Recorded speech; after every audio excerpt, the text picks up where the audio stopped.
Hello and welcome. My name is Loudon Stearns. I'm an associate professor at Berklee, and I teach here at Berklee Online. And we're going to be talking about commercial composition, production, mixing with Izotope products. I have Brandon Carroll here, the product specialist for Izotope. And can you tell us a little bit about what you do for Izotope and maybe even outside of working with them? Sure, yeah. So in my free time, I do a lot of TV commercial music composing. As you said, I'm a product specialist with Izotope. So Izotope we make innovative products that really enable and inspire people to be creative. Things for mastering and mixing, like plugins you've probably heard of, like Alloy and Ozone and Nectar. And we also do creative plugins and instruments and effects, cutting edge stuff like Stutter Edit, which you're going to see in this presentation, and other things like Break Tweaker, which we just came out with. And then we also have RX, which we're really proud of. We won an Emmy last year for RX. It's widely used in the film and TV post-production arena, and we're just so happy that it gained that kind of momentum. And RX is really popular for audio restoration and repair. It really gets surgical with just cleaning up your audio. Oh, I use it all the time. Yeah, it's a powerful plugin. Maybe not in this presentation, but for another one. So all those products together, that's kind of what Izotope's all about, and we're just happy to be here and share with students and everyone who wants to watch this about how Izotope products can really help. Even in this, we're going to show a sample project that I worked on for a commercial where the client loved the track. They wanted a couple revisions done, and Izotope plugins can kind of come in there, and when time is of the essence and you only have hours, minutes, they wanted this back in a couple hours, and so I didn't have a lot of time. And Izotope products, and the ones I'm going to show you today are Alloy, and we're also going to go over Stutter Edit. We're also going to go over Ozone. Well, you already sold me, man. A long time ago, because I wrote these 2 courses for Berklee Online, composing and producing electronic music 1 and 2. And one of the central things I need to figure out was like what kind of essential plugins I should have all the students use and what ones I should teach on. And I settled on Alloy as like the fundamental one, like put it on every track. Partially because it sounds great, but also because it just the visuals were so good, it made it easy to teach with. Because people just got it, Yeah. So I've been a big fan for your stuff for a long time. Ozone was on every one of my tracks. Sure. Like I'm sold, and I also teach in chat. So in our online classes, I have weekly chats where I talk to students one-on-one, video chat with them, and I'm always showing once a semester. I'm always showing Stutter Edit. Oh, that's great. It's great. So in the electronic music stuff, it's perfect. Sure. So you want to tell us a bit about this project that you did? Yeah. So. I'll go into it really quick. So pretty much, when you get thrown out these projects, you get something called a creative brief. And so this is kind of an overview of what the client wants. Gotcha. So just to kind of spell out really what's going on is, so I'm freelance composing for Jingle House. And in turn, they're getting a job through an advertising agency. Who then is actually working with the direct brand. So there's a kind of a lot of stair steps in that sequence, but that just helps everyone get a feel of where all this stuff's sitting. So I'm looking at this creative brief. This is a brief that the Jingle House wrote after getting feedback from what the ad house is looking to do. So Gotcha. The ad house has a concept. Right. They want to run with it. They get the green light from Snickers, Kellogg's, whoever. Right. And so then when they run with it, they come up with this cool concept, and then they deal with the Jingle House, and the Jingle House has to spell all this out for their writers in their language. And so that's kind of how this creative brief exists. And so this kind of gives you a rundown of the vibe, how long the track should be, where you should go to get the materials, if there's a video or a board to watch. Gotcha. And it just really kind of gives you an essence of what they're looking for, and even better, it's nice if you get a reference track, because then you can have some music to listen to that everyone agreed on, they like it. And if that's what they liked, then at least you have some starting point. I've talked to a lot of people like this, where they actually don't like that. It's because there's holes in it. I have to do that one thing. Right. It's also worried that like the people that are giving you the job are really sold on this one song, and it feels like your job is then to kind of break them of that. You ever run into something that's you do sometimes, and sometimes you feel maybe that is a challenge. Maybe I should just try to knock their socks off in another direction. Right. But unfortunately, more times than not, there's a reason they stuck to that. There's a reason they wanted that. Yeah. Half the time, you're getting a track that's like a #1 single, and they can't afford to license it. Yeah, you yeah, know. yeah. And so the next best bet is let's get someone to write a track in that vein. Right. You know, that still sounds like it without copying it, but you know, It's a fine line. But there. yeah, it is a fine line, and there's been, you know, you have to be careful. You know, Sure. You try never to copy stuff, and anytime if I hear it even sounds like something, I completely erase Back what away. I did and I just back away. Yeah. Because you got to stay original, and if you're creative and if you have that energy flowing through you, there's definitely a way to get the essence of whatever track that was inspired them, Right. but still put your own flavor on it. Yeah, and, it's not like you can't use a guitar; you just can't play that same line. You know? Sure. That's great. So this brief that we have right here, what kind of vibe were they looking for? So this brief was for a marathon runner. Okay. Who's it's for a service company, and he's listening to these audiobooks as he's running. And the idea is that he finished the whole Lord of the Rings thing after his run, because he just kind of got lost in the story. Gotcha. And all of a sudden it's over. And Yeah. so our job is really not to do this kind of cinematic Lord of the Rings thing, but to really tell a story of like his running, and you can kind of see they use vibes here. They want the track should be intelligent, sophisticated.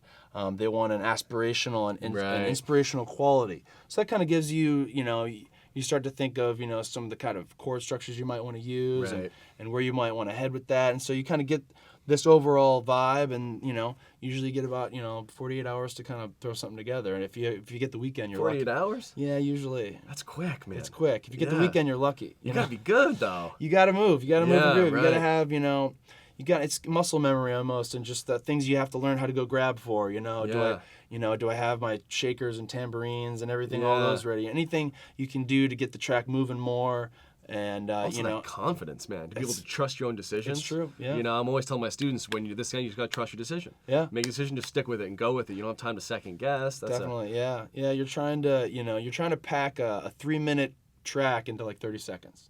And it is 30 seconds. It's right? a 30, this is a 30-second spot. Tell the whole story. You want to try to tell the whole story. You gotta have a little intro, this body.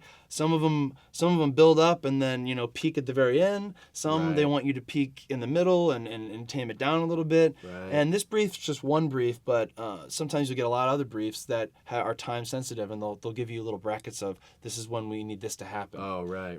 Especially when you have picture to work with. Yeah. Maybe they right. want you to score little parts of it. Or this is the really epic part where we need you to kind of make sure that the energy shifts here. Yeah. So this is sometimes it's nice with these because you don't have any picture to lock to right away, and so you can kind of just build the track. All they tell you is that they want it to kind of build up towards the end. All right. So that that let's just kind of have fun with it, keep some of the the feedback from the creative brief in mind, and just get going. Let's check out your track. Yeah. Let's see what we got here. Yeah. So I'll just play it for you so everyone can kind of get a vibe of the things that I was doing. Okay. And from there, we can kind of dive into some of these plugins. And Yeah, I'm psyched. We'll talk about some of the revisions that I got and how this is all going to come together. Nice.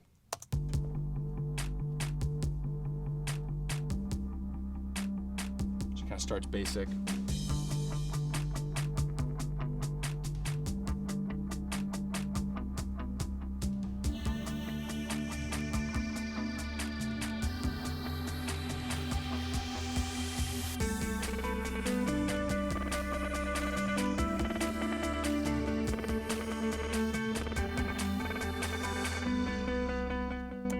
So let me play it for you one more time, Okay. because I want to make sure that everyone heard a couple things. All right.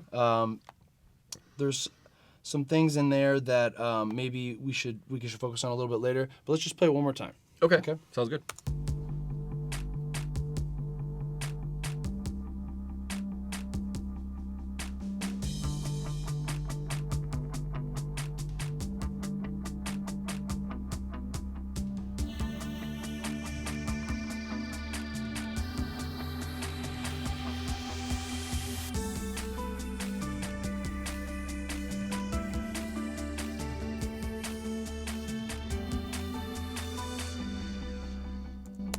Great. So that's the track. Can I stop you for a second? Yeah. You know, as I'm like watching your DAW and like looking at what's being done here, it's amazing how much is in here. So my class is composing electronic music. Sure. We talk about, you know, building risers, noise sweeps, you know, emotional contour. And even though my classes aren't like commercial music, it's amazing how much of the same stuff is there. It's like all these are like musical concepts, not really like just for a purpose, you know. So true. This is applicable everywhere, which is actually really sweet. I mean, it's like the library of cymbal swells I have is like, it's like you can never use enough unless they tell you not to. Right. It's just for those transitions, you need stuff like that. Yeah. Now, you turned something on and off there. What was that? I did. So I wanted you to hear the track without the Stutter edit playing. Okay, because I want to show you how I use Stutter edit to address one of the revisions. Awesome. So I just wanted the audience to be able to hear everything as it was before I started digging into it. Gotcha. So that was kind of a run through pretty much before I've done anything, you know. Gotcha. And so let me just jump into maybe what this client was looking for. So they got back to me, you know, day or so. Sometimes it's the same day. Say, hey, listen, we love this. But there's a couple things if you could do this for us, you know, this is going to help us sell this track even better. Right. Okay. So the first revision is, you know, we want the drums to be more present. Okay. They're great, but is there anything you can do to kind of like make them sound bigger? Okay. That was revision number 1. The second thing is, can you do anything more creative to the guitars? They mentioned the word glitchy too. And that was what you had And so you could kind of see, you know, when I heard the word glitchy, I was like, that's Stutter, man. I got to use Stutter on that because it's the perfect opportunity to kind of, even though I could tell that you got to be careful because sometimes if you take a revision too seriously and you go and you put it right in the forefront of the track, it's not, you know, that's not what they had in mind. You know, they just thought you could kind of get a little kind of cool with it. You know, You know, there's a grade of like cheese that you have to like kind of like you know, sift through, and you can't go too cool or edgy. You know, you kind of have to keep it a little G-rated when possible because at the end of the day, you don't know, you know, it's for a big, wide audience. So it has to be well accepted with everyone. So that was the Stutter edit guitar part. And so, like I said, when I heard glitchy, I thought Stutter edit was great for that. So the third revision was also, can the track be louder? And can it have more of an impact? Those are kind of the words they were using. And that's the challenge. You know, you have to say, okay, well, they're using those words. What do they really mean? You know, and that's where you as a musician, as a writer, have to kind of, you know, translate that. And what does this mean for my music? How do I have to adjust it? And so, what we're going to do is I'm going to walk you through kind of those 3 revisions and how I addressed them with the Izotope plugins, how it really sped up my workflow. I mean, I will say, you know, without some of these tricks and some of these plugins that Izotope has made, it would have been a longer process. I have to tell you, man, I hate the term tricks. It always bugs me, you know? It cheapens it, man. You know, I have this with my students all the time. Sure. They're like, can you give me a trick for this? I'm like, no, it's a technique. I don't know. Maybe it's a linguistic thing, but I don't want to cheapen it, man. These they're tricks, but they're they're valid musical tools. I will adapt the word trick. I like technique. Okay. Let's say technique. I like it better. Okay. Yeah, let's do that. I like that direction. So alloy is one of the first things I want to use. Yeah. You know, the first revision I talked about is, can we make the drums more present? Right.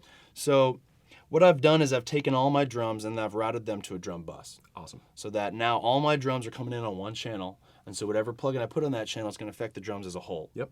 Okay, so I thought Alloy is going to be a great tool for this. And what Alloy really is it's kind of like Izotope's channel strip plugin. Okay. This has all the types of effects that you would need and dynamics that you would need to kind of process something that a regular channel strip might give you. Right. Even in the hardware sense. You know, you think of what's a channel strip. It's a preamp, it's EQ, it's de-esser, it's compression. Yep. You know, there's limiting. And so you find all those elements, these modules, inside of the Alloy plugin. Gotcha. And this is kind of a theme that you'll see run through a lot of the other Izotope products, like Nectar and Ozone. They follow that same kind of concept. And it really... You mean all these individual modules that come together, right? And you know, what we would normally think of as separate inserts in the DAW, right? Actually, Alloy is the one I use in my classes. Okay, cool. You know, we go through it pretty heavily, and I had a lot of possibilities to choose from. There's lots of stuff out there in the world, lots of plugins, you know. Mm-hmm. But I ended up on this one. It's so easy to teach with. It's great you said that because every time I use it, even though I've been using it for a while, I still learn things because it's just. It kind of has this learning tool function about it where, it's everything under one roof, and you can kind of see how it all kind of comes together. Yeah. And the great way to start with a lot of these plugins is you kind of go to the preset menu. Gotcha. And the beautiful thing that Izotope's done with a lot of their preset menus is they've really done a great job of categorizing everything. Mm-hmm. You know, there's even a section here for drums individual, and then there's drums mixed. Very different. It's it makes total sense. But yeah, I'm thinking about my revision. I'm thinking about my time that I have to do this revision. And I'm thinking, I just made all these drums on a bus, and I want to fix all these drums, and now I open my presets, and I find a folder that says drums mixed and electronic. Right. So that's great. I can just drop it down right here. Most of my drums, some of them are acoustic, but a lot of them will have this electronic sound to them. Right. Big 808 kits. Yeah. There's some programmed stuff. Yeah. And so I'm gonna do mixed electronics, and I have this great selection of different settings, and you can see as I select through these, you can see it's turning different modules on and off, and so it's. You know, and they've kind of come up with some creative ways to name these. You know, we have basic drum break EQ. We've got, you know, big beat with heavy low end, and they're kind of descriptive of kind of what they would do. Yeah. And so, I mean, they even give you more information on the bottom of what's going on. They do, yeah. There's a little description, slick. yeah. The history aspect is pretty amazing too. Definitely. I've seen it through all the Izotope stuff, and I get into that in a pretty good depth in my chats sometimes. Oh, I can imagine. Yeah, it's great. I can imagine, yeah. So which preset did you end up going with this? So one? I liked the, believe it or not, I liked the house drum enhancer. Yeah. I don't know why, but I liked that as a starting point. I thought it was a little heavy on a couple elements, and this is kind of where it gets fun because, yeah, you can just hit a preset and go if you really are on that much of a crunch time. Yeah. But anytime you have a chance to be original, take it.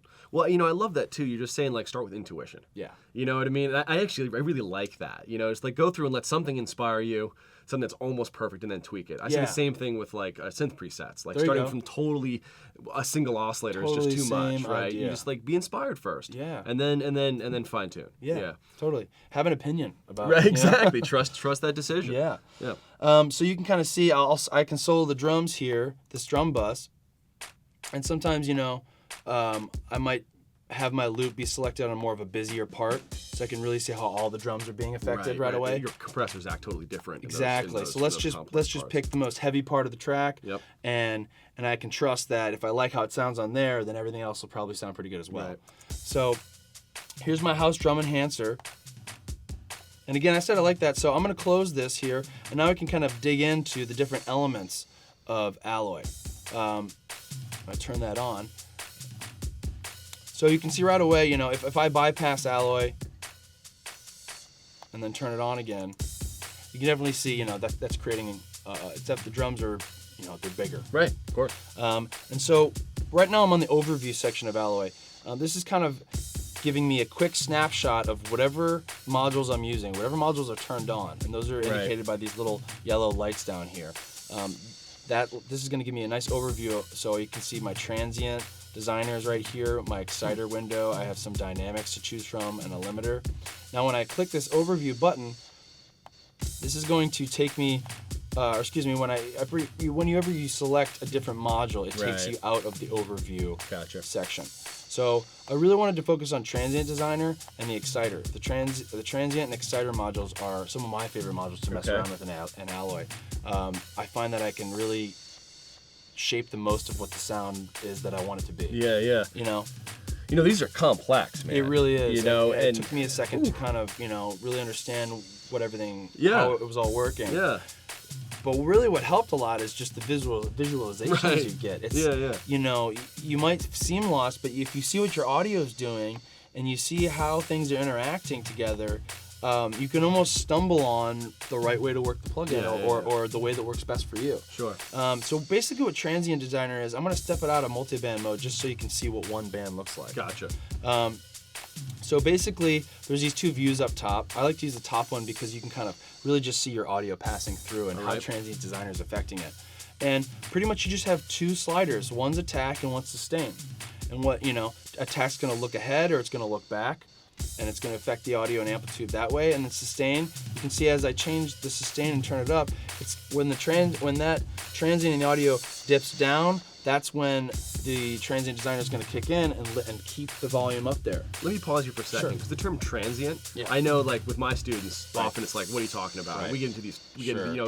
talking, we Yeah, understand. yeah. So a transient is a point in the audio where the amplitude changes drastically in a short amount of time. Correct. Right? Yep. And computers use that for a whole bunch of things. Like we Sure. have transient analysis all over the place. Really, it's really important words. Yeah, you know? it is. And so the Transient Designer is really trying to focus right on that like first couple milliseconds of a sound? Is that what the attack is? My impression was, I No, remember you're I read right. the manual. I just like started going. I know, So yeah. I have a feeling what it is, Yeah, yeah. And to me, it always felt like attack was like just changing the amplitude of those like first couple milliseconds of like when a drum hits or like when a cymbal Sure. hits. Yeah. And the sustain is the rest of it, right? Is that a good analysis? Is that really what's going on? That works for me, yeah. That's like It's descriptive, It's it too sounds simple. good. Yeah, man. it is too simple. Because like I when I get a regular compressor, Yeah. students always turn up the attack knob.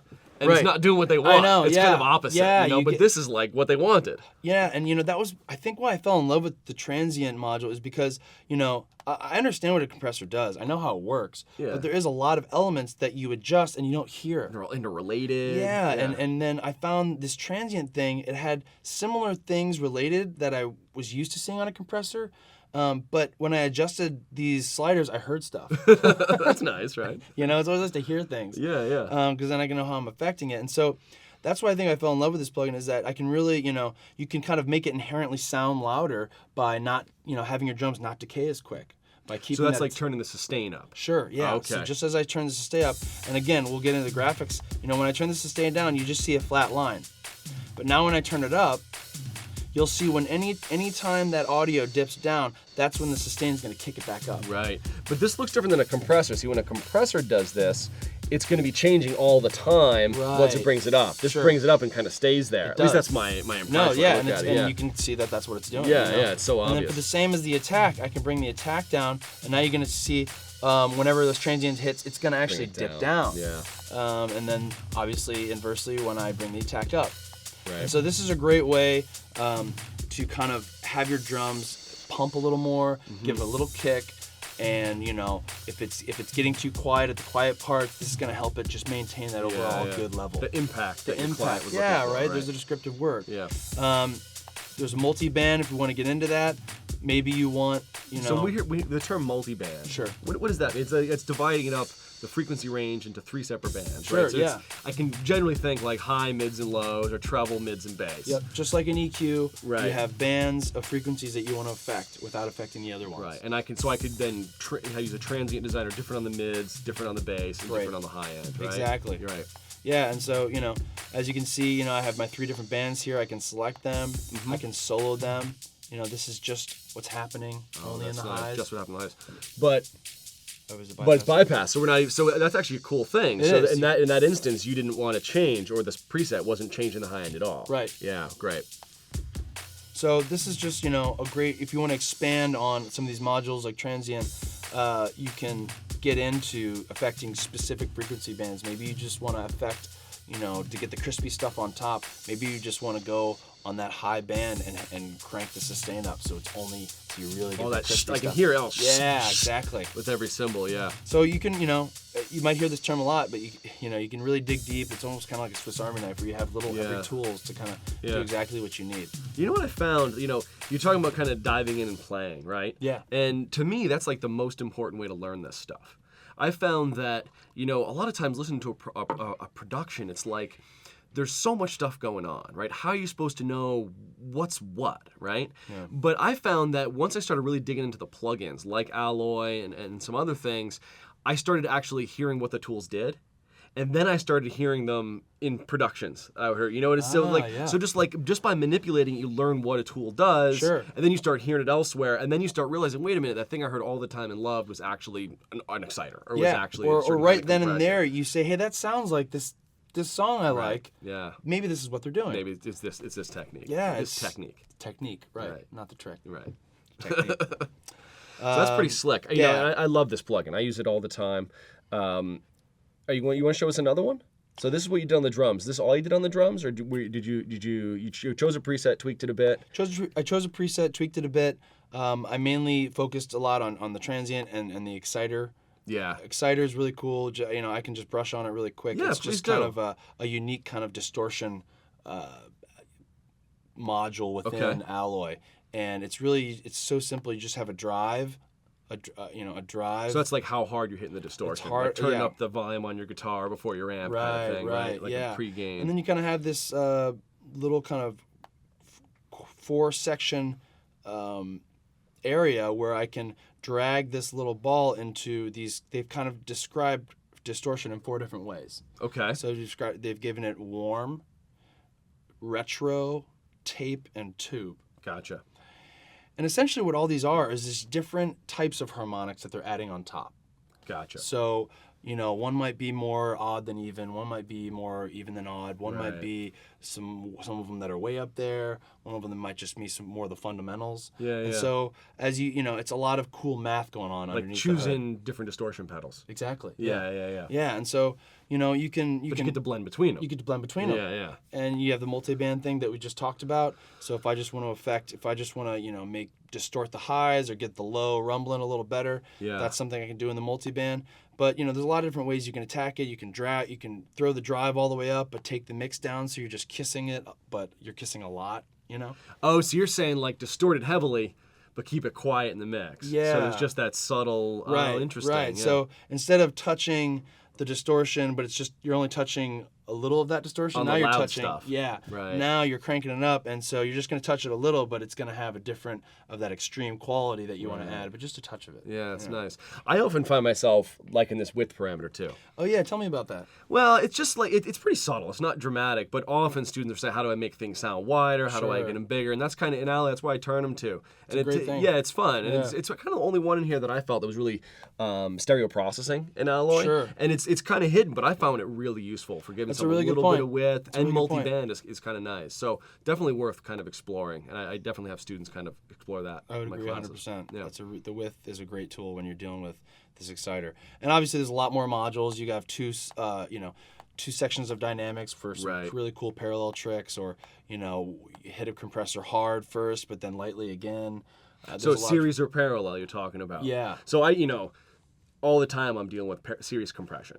My bass. Sure. I want to compress my bass so hard. Yeah. I want to go into one, then another. I'll do the attack settings different on each of them. Yep. But then there's also that kind of New York style or Brooklyn style compression. I hear the terms all the time. It's parallel compression. Yeah. Right? Yeah. Now, one thing my students often don't know is how to rearrange the order of the elements in Alloy, right? Sure, Because just these buttons would make you think they're going This must be equalizer, how you're supposed transient, to do it, exciter, yeah. and this is the order. But I know, like any guitar player, put your pedals different orders. In the studio, I'm always patching things. So that graph button I find is always really important to tell students right away. It is. So that we know, okay, how is this organized? And actually looking through presets. That's the first place I always go when I'm trying to see what's going on. That's a great point. Because what order you put those plugins in means so much, right? It really does. So can you give us a little overview about this graph function here? Yeah, so like all these buttons down here, it's just one click to show, one click to hide. So we're gonna show the graph, and this is just like you said, showing the series of how these modules and where they are in place in the signal chain.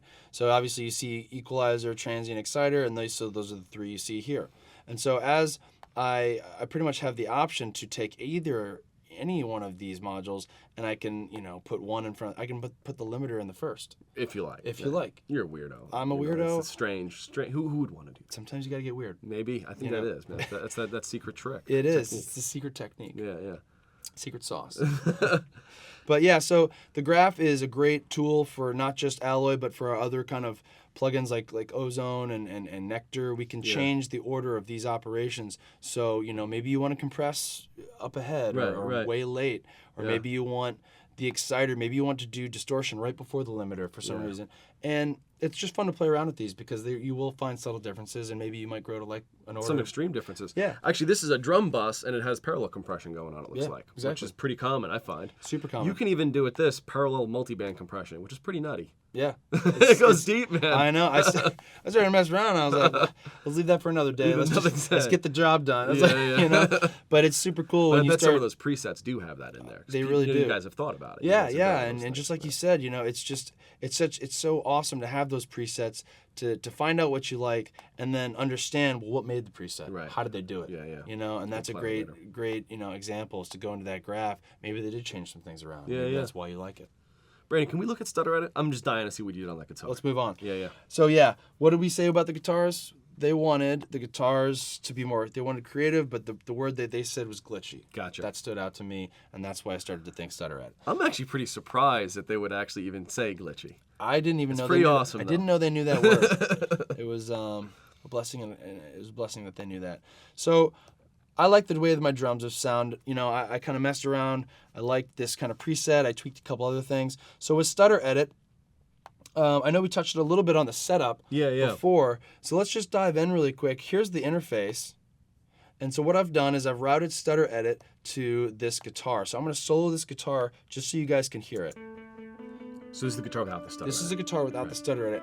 And this is a guitar that I want to get a little more creative with. Gotcha. So I'm going to use Stutter Edit to kind of break apart this guitar and stutter it, make it repeat in cool different ways. So I'm going to solo Stutter Edit as well. I've got my little MIDI keyboard controller hooked up here. And as you can see, when I press different keys, those are actually going through different presets in Stutter Edit. Gotcha. So if I just hit play, there's That's a lot of pretty cool. Yeah, I know. It's like, you know, I had an idea. Maybe I should. No, it's jumping around because this is playing. You have a MIDI track there. Correct. It's playing, yeah, right? exactly. Okay, cool. So that's probably why it's jumping around. I mean, maybe if I mute that, we'll still do it. There you go. There we go. So now I can kind of. So I mean, that's really cool. One, I like that more than the one I had. But that's kind of cool, right? So you find the preset you like, and then all it's up to you is doing the rhythmic part, right? Turning it on and off. Yeah. So when you're not hitting a key, it's the original audio going through, Correct. and then when you hit a key, it's going to bring in one of these stutters. Yeah, and you can hold it down. That's what you can do. But you know, I always if you have an option to play something, play it. Oh, you know? yeah. It's feeling there. It's an instrument, you know? Right. And so you can kind of see if I hold it down, it's going to do all that stuff. It's just going to keep doing that, right. But now I can kind of, maybe you want other parts of the track to breathe.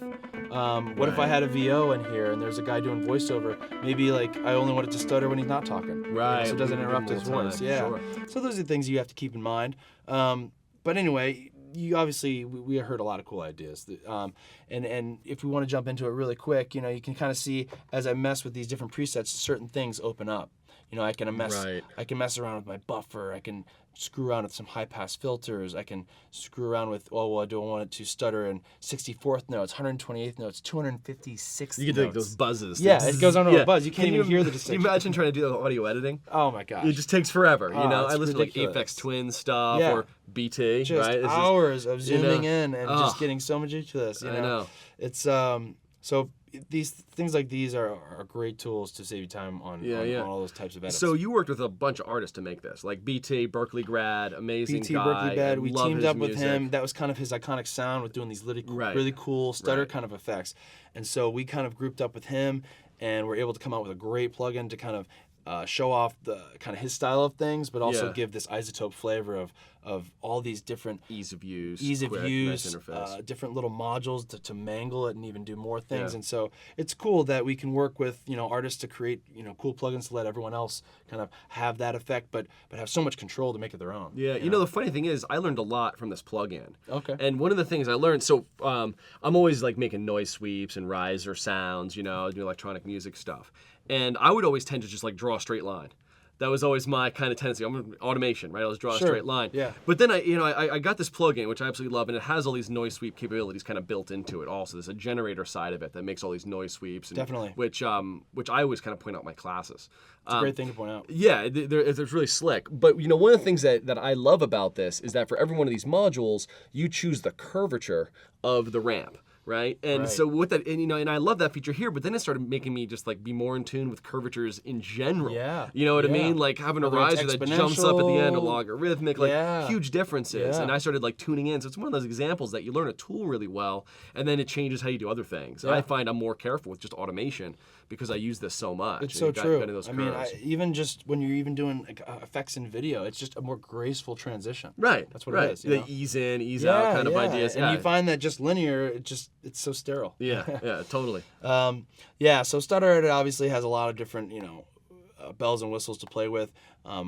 Maybe at first glance it might seem a little extreme, but just as we've gone and talked about it, you can see after uncovering just what it is and how it works, it's more exciting to dig into. you know? Yeah, it's a fun one to play. yeah. It really, Definitely. and a lot of banks. I found that you guys have a ton of stuff to download. We work with a bunch of different artists to make presets. Yeah, we're always doing lots that. of stuff out really there. active Yeah, in it making feels sure like that there's it's always live. fresh new material Yeah. for people to kind of Yeah. be able to get their fingertips on. You know what I liked about this is, my impression of Stutter Edit and also my students was always like it's this big dramatic thing that the DJ would use on stage for like a big impact, right? Like take over the whole mix. Sure. And I love that you use it in like this kind of subtle way. I mean, Yeah. it's not like incredibly subtle, but it's in there. It's not over the Right. whole mix. It's not dominating. Sure. It's this like little thing. I think that's really nice. It Yeah, definitely yeah. is. It doesn't have to be this dominant thing. It doesn't. It Yeah. doesn't. And with a lot of these kind of different commercials that I don't want to say watered down, but sometimes you do have to think of it, depending on the job. That might not be what they're looking for. Yeah, I mean, are you thinking when you're composing these, like maybe even like this little section is for the kids, this little section is for these demographics? It's a good analogy. Maybe? It's a good analogy. Yeah, I have we're thought trying that to before. capture. We're trying to capture this audience with this 4 bars. Yeah, yeah. Maybe I don't know. No, that's a great way to talk about it. Yeah, Yeah, yeah. it is. You want to have it, be present and subtle, but not overwhelming where only like 2 people are gonna like it. Right. So that's a good way to put it. So what we've done is we've kind of added Stutter Edit to those guitars. I'll play it just by itself. It's a different one that was on before. But I still like it. It is a different one. I like it though. I'm digging. But we can even hear it in the mix too, and Yeah. and we can dip it down and.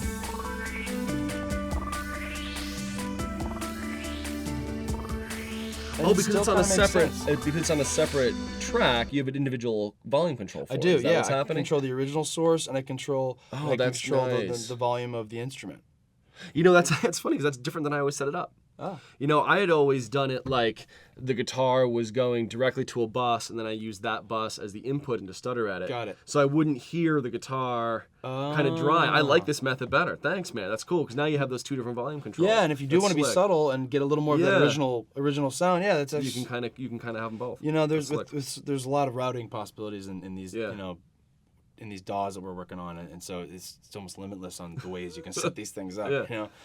But yeah, that's kind of the way they walk you through it in the tutorial. And Okay. so.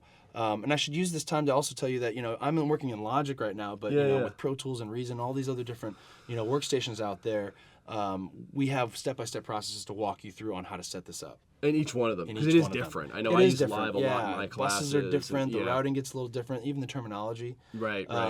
And so it can be frustrating if you're going back and forth between something or a friend's using it, and you're like, oh, well, that's Yeah. not how mine looked. So it's really helpful to just have that online reference to say, hey, look, Right. step by step, this is how you set it up. Nice. So that's something that's really nice. So even though it's a slightly different sound, I'm still happy with I the dig it. way it was sounding. I can still put it in the mix in an appropriate level, and it still gets the message across that it was creative. I got a little glitchy with the guitars, and so now I can kind of move on and really adjust the track as a whole. They just wanted to have a bigger presence there, and I think they wanted it a little louder, and they will use the word impact as well, and so that's going to be a perfect opportunity for me to go to Ozone. Awesome. This is one of our flagship plugins for mixing and mastering, I hear mostly everyone for talk mastering. about it. It's really it's Everyone's been using around it. for a while, Yeah. and it keeps getting better and better, and it's just really awesome to use because it has so many applications, Yeah. And right now, you can work with those in a couple different ways. A lot of people might recommend that you export your audio, you bounce your track, and then put Ozone on that piece of On the audio 2 by track, itself, on the right, 2 track right. itself, to save time and because they need this soon. I've just put it on the 2 track of the whole session. Just in the master bus. On the master bus. Yep. Sure. So that's what we're gonna do, and so So you can see right now it might be going a little extreme. We're gonna go with some of the presets here. So we've got, I'm gonna first make my loop for the whole thing because now I really want to hear how this whole track sounds with Ozone. So the nice thing about Ozone, again, we're in these presets, and gentle tube I've noticed is kind of cool. I use that one all the time. Yeah, and from there, you know, you get really quick, you know, amounts of how much the dynamics and the exciter and maximizer are using, and you can kind of see when I'm changing them, it's actually changing them down here too. Gotcha. So these are just mirroring what I'm doing. Some of this other tube I liked a lot. The 12AX7 tube. Did a little research, a little vacuum. 12AX7. Oh man, all the preamps in my Fender amps use 12AX7s. Little tubes. I've swapped out 12AX7s in many amps. Yeah, so it's super common. Why not model it, right? There's bass thrust. It might be a little extreme, but again, same kind of thing where, okay, maybe I like how that sounds. Let's go in and get under the hood and see kind of how things are happening here. Maybe I want to ease up off that a little bit. We got the harmonic exciter, which is a module that I want to touch on. It's really cool. It's kind of like the exciter we're using in alloy. Yeah. Now it looks like you have more bands here though. I do. I have so 4. In alloy, I mean in Ozone you have 4 bands. Correct. Alloy you have 3. Yeah, and same application where, you know, I can solo these individual things. This is kind of what the excitement's doing in this band that's hanging out in between, you know, 1 and 3.3K. And, so I can solo with that, what's going on. I can see, hey, how's my bottom or I tell you, I love the 4 bands. I always have that one like sub bass range. Yeah. There's like below 80 hertz. That's always, I can treat it totally separately. Totally. The mastering thing in electronic music, you know, it's like, okay, 808s. I want to be able to control that big sub kick, that big sub bass separately. I need this, man, and everything. Yeah. Yep. And then again, you know, I'll just point out that we also have this same kind of similar layout where you have all these different modules, but obviously in this case, these modules are going to be more mastering specific. Sure. So we have an equalizer with a lot of different, there's 8 bands on here, so I can get really articulate, and I can just turn these off with a power button here. And then we also have mastering reverb. It's a beautiful plate reverb that we've modeled. And so, you know, sometimes in mastering, you know, not only a compressor can glue together a track, an overall reverb can glue together a track where you can kind of have this overall kind of sound. And so what I've done is I've used a little of the harmonic maximizer, and, you know, you can see they just touched a little bit. Maybe I want to, you know, get in there and take away a little bit of that. I heard my track distorting a little bit. I want to make sure that it's clean but not overpowering. Yeah. Right. So again, you can kind of just tweak more and experiment. There's stereo imaging, which is kind of fun to play around with. You can turn that on if you want your track to sound a lot more wide. Yeah, we use this all the time in my classes, and I actually use this just for analysis. Sure. You know, so like a big part of the ending of one of my CPM 2 class, or composing and producing electronic music 2 class, is like, how do we master? And we just use this as an analysis tool, right? So how do you master is different from style to style. Right. So I teach, okay, we can take this tool, all these great visualizers are there. How do we like see what's going on in these, and then how do we copy that? How do we get our mastering to be just like that? Totally true. Brandon, this was awesome, man. Really cool stuff. I'm just glad that I could show you guys all this. Yeah, thanks for coming out. Yeah, thank you for having me. This was great. You know, let's do it. pleasure. I hope so, man. All right, great to see you. Cheers.